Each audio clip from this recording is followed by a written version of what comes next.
सास का अखाड़ा बहू ने पछाड़ा। माँ जी, ये कैसे बना रही है शिमला मिर्च? नहीं नहीं नहीं, ऐसी कोई नहीं खाएगा। आप हटिए, मैं बनाती हूँ। कोई नहीं खाएगा? अरे तेरे मायके वालों के लिए नहीं बना रही हूँ, अपने पति, बेटे और बेटी के लिए बना रही हूँ। और वो लोग शिमला मिर्ची ऐसी ही पिछले कई सालों से खाते आ रहे हैं। बहू बहू हो ना, थोड़ा सोच समझ कर जबान खोला करो, समझी? माँ जी, फिर तो मैं यही कहूँगी कि आपको खाना बनाना आता ही नहीं। बहू शिमला मिर्च बना लेती है, लेकिन अपने अंदाज में। फिर खाने के टेबल पर, ये सब्जी क्या बहू ने बनाई है? आज बहुत अलग लग रही है। भाभी, रंग तो बड़ा अच्छा दिख रहा है सब्जी का। अरे नहीं नहीं, मुझे तो माँ के हाथ वाली खानी थी। क्या है रीना, सब्जी माँ को ही बनाने दिया करो ना। सास, जिसे अब थोड़ा सा अपना पल्ला भारी दिख रहा होता है। अरे अब बेटा मेरा जमाना आ गया। ये घर कभी मेरे नाम से चलता था, लेकिन अब लग रहा है कि मेरा होना ना होना एक ही बराबर है।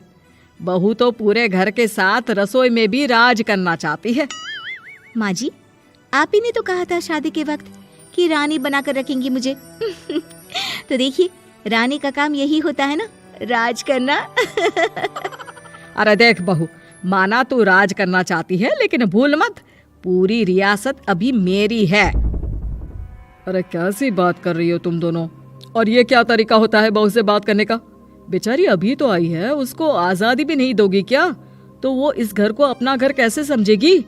देखिए पापा, माँ सही कह रही है। घर को अपना घर समझी, इसमें कोई बुरी बात नहीं है। लेकिन सिर्फ अपना और हमें पराया करने की कोशिश करे ना जी ना, ये सोच तो बिल्कुल अच्छी नहीं है।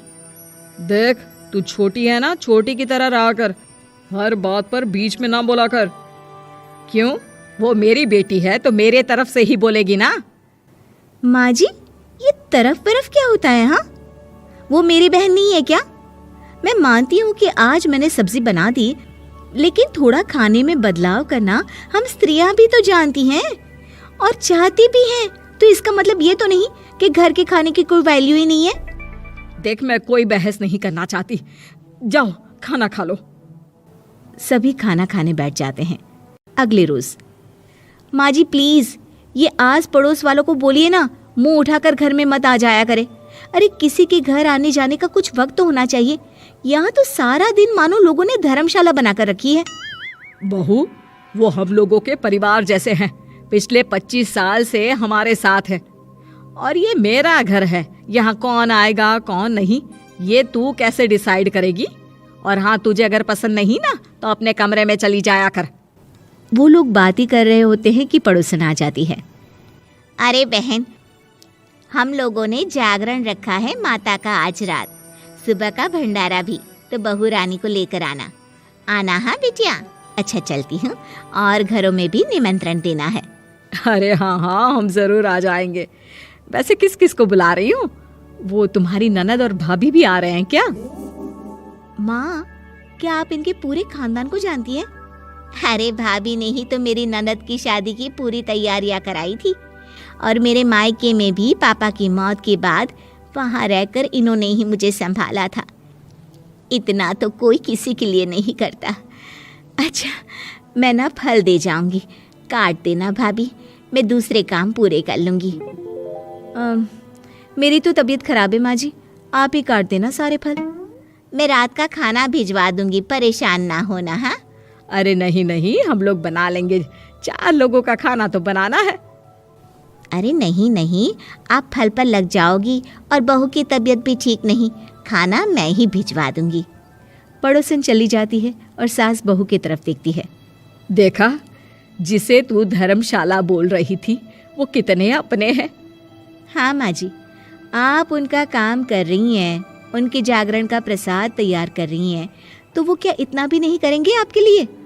ओहो, तुझसे बहस क्या करना बहू। तभी बहू की माँ आ जाती है। अरे बहन जी, बेटी से मिलने का मन किया तो बिना बताए ही आ गई, बुरा न मानना। ये मत समझना कि ये मेरा घर नहीं, कोई धर्मशाला है। अच्छा अच्छा, तो ये घर पर आए मेहमानों को घर नहीं धर्मशाला वाला समझाने वाली आप ही हैं। वैसे आपको खुशी होगी कि आपकी बेटी के संस्कार भी ऐसे ही हैं। अरे माँ, किन बातों को सुन रही हो? आओ अंदर आ जाओ माँ। माँ बेटी के साथ अंदर आती है तो उसे अचार की महक आती है। हाय रे, कितनी अच्छी महक है। क्या बनाया है बहन जी? अचार बनाया है। आपकी बेटी बोल रही थी कि आप लोग कुछ अलग तरीके से बनाते हैं। मैं तो बस ऐसे ही। हम लोगों के घर पर तो अचार टिकता ही नहीं है। अरे आता ही किसे है अचार बनाना? लेकिन जैसे ही बेटी माँ को कमरे में ले जाती है, क्या है माँ, क्यों आ गई यहाँ पर? बताकर तो आना चाहिए। अरे कैसी बात कर रही है बेटी? माँ को बेटी से मिलने का मन किया तो क्या माँ नहीं आ सकती? आ सकती है माँ, क्यों नहीं, लेकिन तू ना पूरा खेल बिगाड़ रही है। खेल? कैसा खेल बेटी? मुझे भी तो बता देती तो मैं भी खेल लेती। माँ, जब से शादी करके इस घर में आई हूँ ना, सासू माँ ने मेरा घर का रट लगा कर रखा है। अब मैं ये बताना चाहती हूँ कि यहाँ मैं आ गई हूँ। कोई भी चीज़ जो पहले होती थी वो ठीक नहीं थी, तो मैं उसे परफेक्ट करूँगी। अच्छा, यानी बात सिंहासन की है कि पहली रानी को उतारना है। हाँ माँ, तुम्हें जो समझना है समझो, लेकिन बात तो यही है। पर बेटा, वो बेटी कुछ नहीं समझती और दरवाज़ा खोलकर बाहर चली जाती है। माँ, जो कि एक अच्छी औरत होती है, बेटी को समझाने की कोशिश तो करती है। बाहर सास के सामने माँ कहती है, अरे बहन जी, आप चलिए ना मेरे साथ मेरे घर, बहू का मायका भी देख लीजिए। अरे नहीं नहीं बहन जी, आप ही रुकिए हम लोगों के पास। शाम को जागरण है, वहाँ ले चलेंगे। उसी का प्रसाद तैयार कर रही हूँ। अच्छा, हमें भी तो सिखा दीजिए कैसे तैयार करते हैं। अरे कैसी बात कर रही हो माँ, कितने जागरण करवा चुकी हो तुम? देख बेटी, एक बात गांठ बांध ले, हर बेटी माँ के घर जो होता है वो देखती है, लेकिन सीखती वो सास के पास ही है। सास का संस्कार वो अपनी सास से सीखती है, जो वो अपनी बहू को देती है। तो बेटी, यहाँ के रीति रिवाज, रहन सहन, बोली भाषा अपनी है, जिसे तुझे ना सिर्फ फॉलो करना है बल्कि सीखना भी है।